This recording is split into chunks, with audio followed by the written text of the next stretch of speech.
Guys, Ankalaev and Jan Blachowicz are going to go head-to-head for the World Championship this Saturday at UFC 282. And what's even better, DraftKings Sportsbook, the official sports betting partner of the UFC, has some awesome deals for you guys. All new customers sign up using promo code Sonnen. Bet just $5 on either fighter to win before the fight starts and get $150 in free bets if your bet wins. Want even more action? Combine multiple bets like which fighter will win, how long the fight will last, and more in one parlay to give you a shot at even bigger winnings. If mobile sports betting is not yet available in your state, DraftKings Daily Fantasy is giving all MMA fans a chance to cash out this weekend. DraftKings is safe, secure, and reliable. Best of all, guys, you can deposit and withdraw your cash whenever you want. Download the DraftKings Sportsbook app right now. New customers, use promo code SON and bet just $5 on any UFC 282 fighter to win and get $150 in free bets if your bet wins.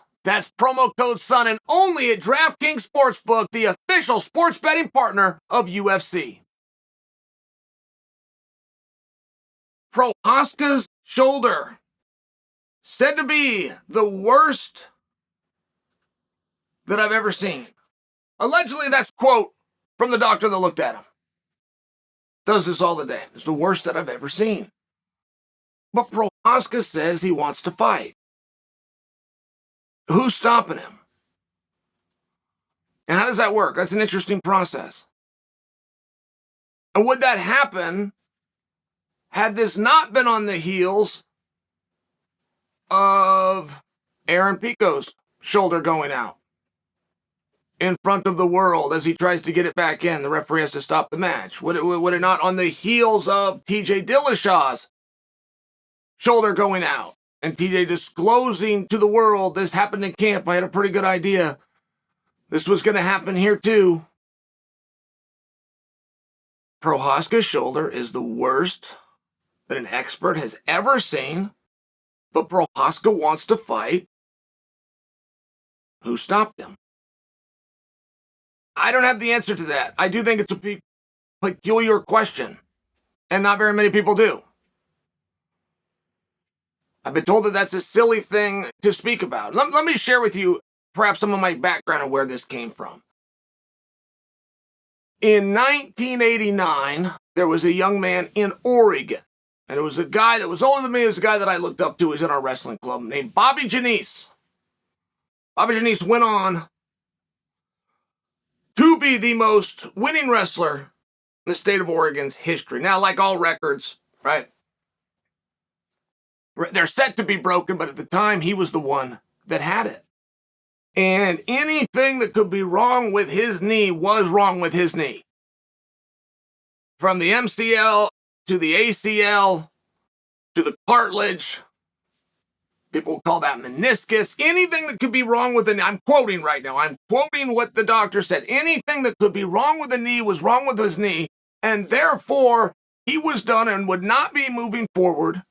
And the only thing that was left was the state championship. The whole reason he did this in the first place was to get to that one event. And the coach said he was going to wrestle. Said to Bobby, do you want to wrestle? Bobby said, I want to wrestle. This is a kid. Don't forget, you're dealing with a kid. A minor. They turned to a minor and they said, you want to wrestle? He said, I want to wrestle. He said, can you wrestle? He said, I can wrestle with it. Doctor said, I don't think that you're hearing me. Anything that could be wrong with that leg is wrong with that leg. He's not going to wrestle.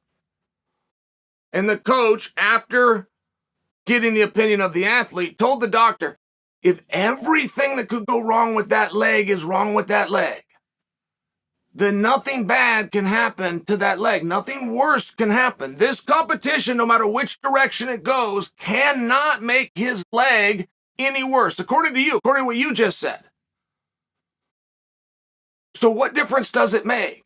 Everybody else that's here, everybody in this competition can have their leg hurt here at this competition, except this guy. This guy is the only guy in the competition that can't have his leg hurt. In the competition, there's a way of looking at it. It's not a wordplay. That's not a trick, or at least it's not meant to be. This was something that I lived through and something that I observed. And Bobby entered the competition. And moreover, just in case you're wondering how that story ends, he switched stances so that he led with the bad leg. The reasoning for that is your opponent in the sport of wrestling is going to get whatever leg is nearest. Coach said, let them have the bad leg so that you have the good leg to stand on and defend. This was the theory that they went with. He went on to be the state champion. And maybe I should add, he didn't give up a single point within the tournament. But this was the theory that they came to. So they're saying that Prochazka's shoulder is the worst that they've ever seen. I don't know what that means. I know when Pico's arm came out, it looked bad. It was bad optics. You can't have a guy with his shoulder out of place that's visible to the world and allow that competition to go on. The same thing would go for Dillashaw's. So is that the case? Is that the same with Prochazka? It's just out of place.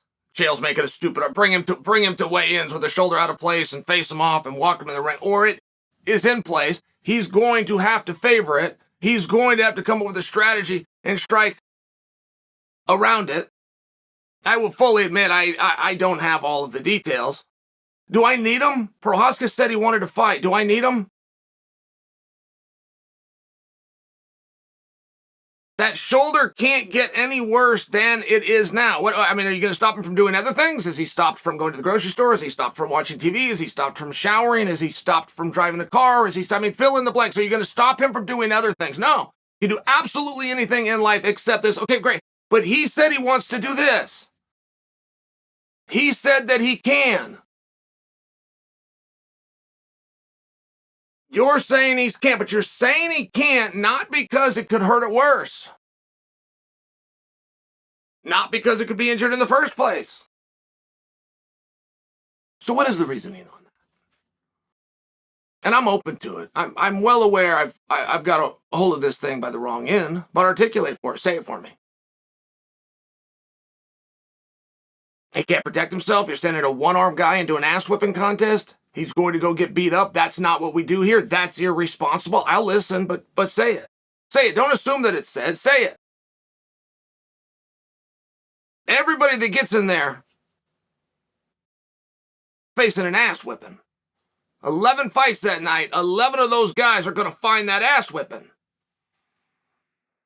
Because their body was healthy at the time, prior to the guy setting out under a rule set, of which first criteria is damage him. Go out there and damage him because he felt good going in. He has the opportunity to do it. This guy doesn't feel great going in, but he says that he's wants to go and do it. It's a volunteer army. Nobody gets drafted here. Everybody is here because they want to do it. I'm just asking the question. Bobby Janice was a minor. You had adults in the room. He doesn't get to say. Adults are going to say, or a doctor is going to step in and disqualify him. We have sanctioning here in Oregon as well. It's called the OSAA. It greatly predates the Professional Athletic Commission. They stood down. They stood down to the argument that Roy Pittman made, that there is nothing worse that can happen to his knee. So what difference does it make? Prochazka said that he wants to fight. He's got an injury, and they said that he can't fight because of the injury. Why? Why? Couldn't use it? Couldn't hold it up? Couldn't defend? What part of it that wasn't when you're going under a rule set where you're encouraging the guy to damage him?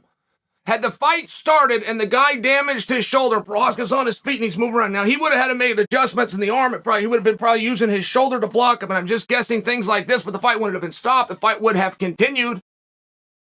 If he could meaningfully defend himself at the time, which is the number one rule that you do at all times, the fight would have continued. So we just have to have a bell before we know his shoulder goes bad?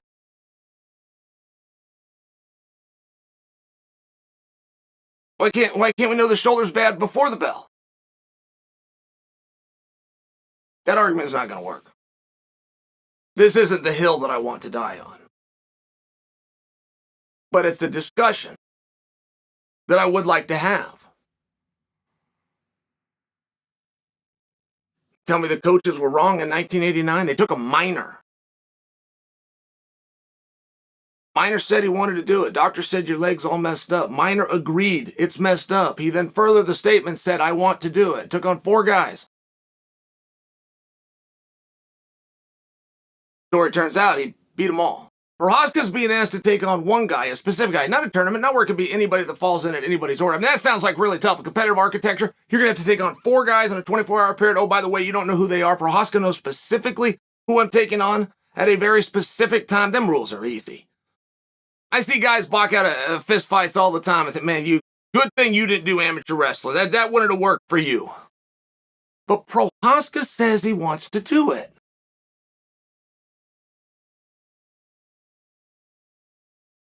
That's a hard thing to stop. It's a really difficult thing to stop.